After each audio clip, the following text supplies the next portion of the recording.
Hello everyone. Complex analysis की जो series चल रही है उसी को आगे लेके चलना चाहते हैं और इस वीडियो में हम डिस्कस करेंगे पोजिशनली इक्वल नंबर्स। हाँ भाई, कॉम्प्लेक्स में पोजिशनली इक्वल कॉम्प्लेक्स नंबर्स की हम बात करना चाहते हैं। ठीक है, इसका अपना खुद का यूज है। हम अब इसके बाद फंक्शन डिस्कस करने वाले हैं और जब फंक्शंस की बारी आती है तो एक मल्टी वैल्यूड फंक्शन भी आपका आता है। ठीक है, तो उन सब में इसका अच्छा खासा यूज किया जाता है। तो पोजिशनली इक्वल नंबर क्या होता है इस छोटी सी वीडियो में हम देखने वाले हैं और कुछ एग्जांपल्स की हम बात भी करने वाले हैं। ठीक है, तो छोटा सा डिस्कशन कर लेते हैं। मेरे पास जब भी कोई कॉम्प्लेक्स नंबर रहता है, मान लीजिए कॉम्प्लेक्स नंबर x प्लस का आइटा y है, इसकी पोलर फॉर्म हमेशा बन पाते हैं जब z आपका नॉन जीरो होता है और z को हम कन्वर्ट कर लेते हैं r e की पावर i थीटा में। ठीक है, मान लेते हैं this is the position P। ठीक है, इस पोजीशन पे ये जो एंगल है आपका थीटा है। ठीक है, यहां से यहां तक के बीच का जो एंगल आपका थीटा है। ठीक है, थीटा विदाउट रोटेशन आपका है, मतलब यहां से यहां तक आपने एंगल लिया, ये थीटा है। ठीक है, और थीटा मान लेते हैं π/4 है, कुछ भी और ये हो सकता है। अब ये z1 मान लेते हैं, z इस पोजीशन पे। ठीक है, विदाउट एनी रोटेशन यहां से यहां तक है विदाउट एनी रोटेशन। तब हम कहते हैं कि आर्गुमेंट ऑफ z जो बनेगा आपका थीटा बनेगा, क्योंकि हमने पढ़ा था और ऑब्वियस है ये माइनस पाई के बीच में कर रहा है तो कुछ चेंज भी नहीं करना, क्योंकि ये प्रिंसिपल आर्गुमेंट के इक्वल होता है। हम पहले भी जानते हैं जो आर्गुमेंट ऑफ z होता है, हमने डिस्कस किया था, वो हमेशा लाई करता है पाई और माइनस पाई के बीच में। ठीक है, ये हमने लिया था। ठीक है, आर्गुमेंट ऑफ z यहाँ पे थीटा है। अब देखना, जैसे मैं इसे रोटेट करना स्टार्ट करता हूँ और उसी पॉइंट पे वापस आता हूँ तो 2 पाई का चेंज होता है, 2 पाई का चेंज होता है। अब ये जो नया चेंज होगा, नया जो z आएगा, नया z नहीं है, अब कॉम्प्लेक्स नंबर इसी पॉइंट पे जब आएगा तो इसका जो आर्गुमेंट होगा वो चेंज हो जाएगा। किससे? 2 पाई से चेंज हो जाएगा। पहले आर्गुमेंट आपका थीटा था, अब जो आर्गुमेंट आएगा z का उसे बोलेंगे थीटा प्लस का 2 पाई। ठीक है, पहले कितना था? केवल पाई थीटा था, अब कितना? थीटा प्लस 2 पाई है। मान लेते हैं विदाउट रोटेशन इसे z1 से डिनोट कर लिया और इसे z2 से डिनोट कर लिया। क्लियर ना? फिर से मैंने रोटेशन किया और फिर से मैं उसी पॉइंट पे वापस आ गया और वापस आया तो अब मैंने इसे बोल दिया, पहले z1 बोला था फिर z2 बोला, अब इसे मैंने z3 बोल लिया और z3 का जो आर्गुमेंट आएगा, आर्गुमेंट ऑफ z3 आएगा वो थीटा प्लस का 4 पाई आएगा। और जैसे जैसे हम रोटेशन बढ़ाते रहेंगे एंगल आपका उसी के अकॉर्डिंग चेंज होता रहेगा। पहले थीटा था, फिर थीटा प्लस का 2 पाई आया, फिर थीटा प्लस का 4 पाई आया, थीटा प्लस का 6 पाई आया और डॉट डॉट डॉट वो ऐसे चलता रहेगा। तो जनरली जैसे जैसे मेरे पास z1 आता रहेगा तो z1 आएगा तो आर्गुमेंट ऑफ z1 जो बनेगा, 1 पे सिंगल था, 2 पे 2 पाई, 3 पे 2 पाई, तो ये आपका बनेगा थीटा प्लस आपका 2n minus 1 sorry n-1 2n-1 पाई आ जाएगा। तो simply this depend on rotation.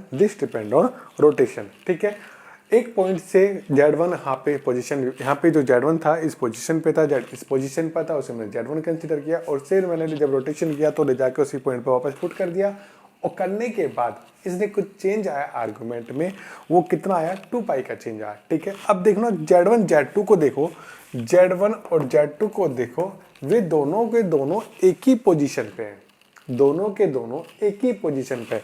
अगर मैं इन दोनों की बात करूं क्या क्या चेंज है, इसका आर्गुमेंट सेम है, इसका आर्गुमेंट थीटा प्लस का 2 पाई है। इनके आर्गुमेंट में ये रिलेशन है, ये थीटा है, थीटा प्लस का 2 पाई है। अगर मैं दोनों के डिस्टेंस की बात करूं, देखना ये जो डिस्टेंस है, अगर ये r है, ठीक है, यहां से यहां तक की डिस्टेंस r है, तो मतलब मोड ऑफ z अगर मेरे पास r है तो मोड ऑफ z1 भी आपका r होगा, मोड ऑफ z2 भी आपके पास r ही होने वाला है। ठीक है, तो अगर ये तो डिफरेंस रहा, ये तो रिलेशन है इन दोनों के एंगल में। अगर मैं इनके रेडियस की बात करूं तो इनकी r दोनों की क्या होने वाली है? सेम होने वाली है। क्लियर ना, ये दोनों क्या है, एक ही पोजीशन पे है। तो ये देख रहे हो, ये दोनों के दोनों जो कॉम्प्लेक्स नंबर है ये एक ही पोजीशन पे है। इनफैक्ट ये जो कॉम्प्लेक्स नंबर है Z1 Z2 ये आपका एक ही पोजीशन पे है, ये एक ही पोजीशन पे है। मैं फिर से कह रहा हूँ, ये एक ही पोजीशन पे है।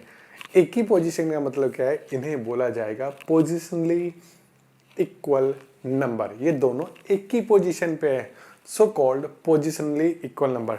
Z1 Z2 are called positionally equal number. Theta वहां से जेड वहां से चलना स्टार्ट किया और उसी पॉइंट पे वापस आ गया, तो इसे कहा जाता है पोजिशनली इक्वल नंबर। थीटा में कुछ चेंज हुआ है 2 पाई, कुछ चेंज हुआ है फिर से 4 पाई, कुछ चेंज हुआ है फिर से 6 पाई, कुछ चेंज हुआ है फिर से 8 पाई, फिर से चेंज हुआ है 10 पाई और डॉट डॉट वो ऐसे चलता चला गया। तो अगर मैं Z1 Z2 की बात करूं तो दोनों एक ही पोजिशनल नंबर है। Z1 Z2 are positionally equal complex number. ऐसे Z1 और Z3 की बात करूं, आल्सो पोजिशनल इक्वल नंबर।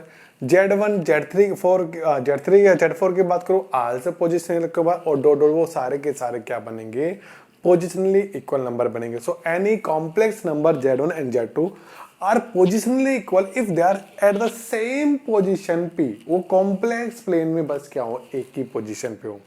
ठीक है, अब एक ही पोजीशन होने के क्या क्या कंडीशन बनती है, डेफिनेशन समझ गए क्या होती है।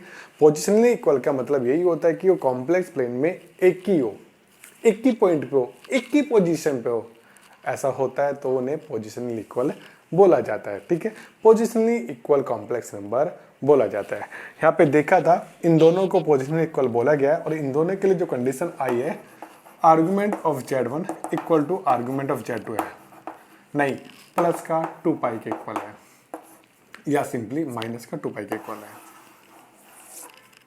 डिफरेंस 2 पाई का है, 2 में से घटा लेते हैं चलो, या एक काम करते मोड़ लगा लेते हैं,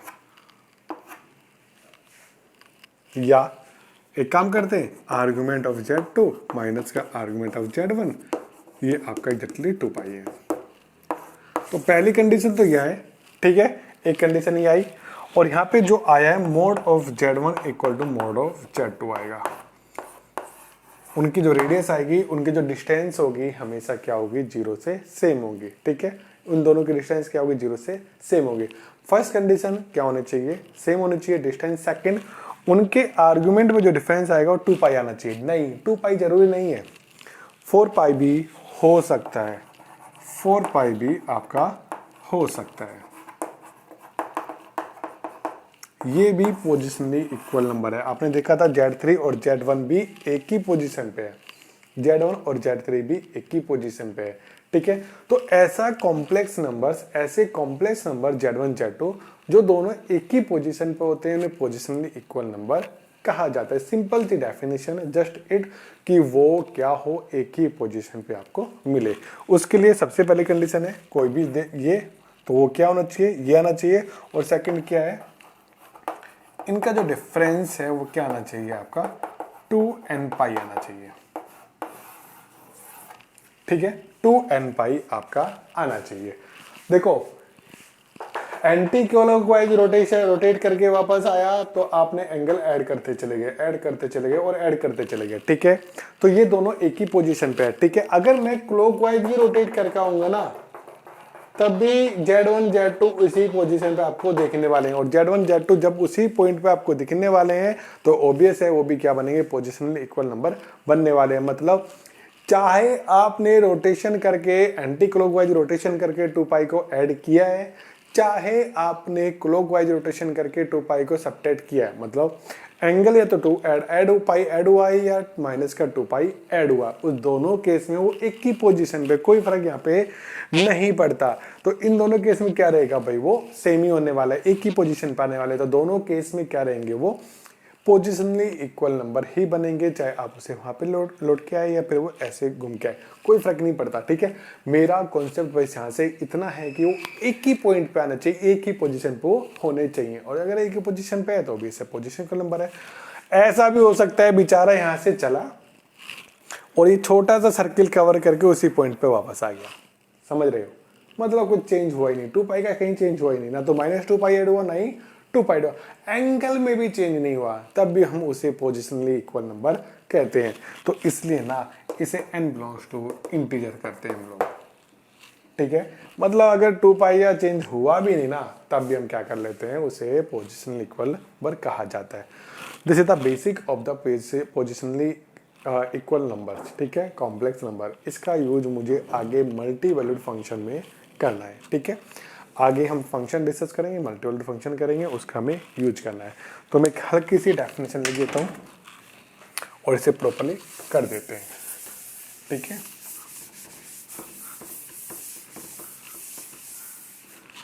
सो कॉम्प्लेक्स नंबर्स, डेफिनेशन की बात कर रहा हूँ मैं,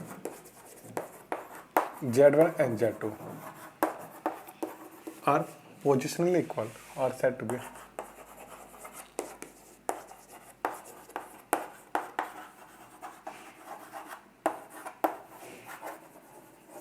if and only if first distance same हो, second argument of Z1 minus का argument of Z2 हमेशा क्या है 2n पाई का मल्टीपल हो और n आपका इंटीजर से बिलोंग करे।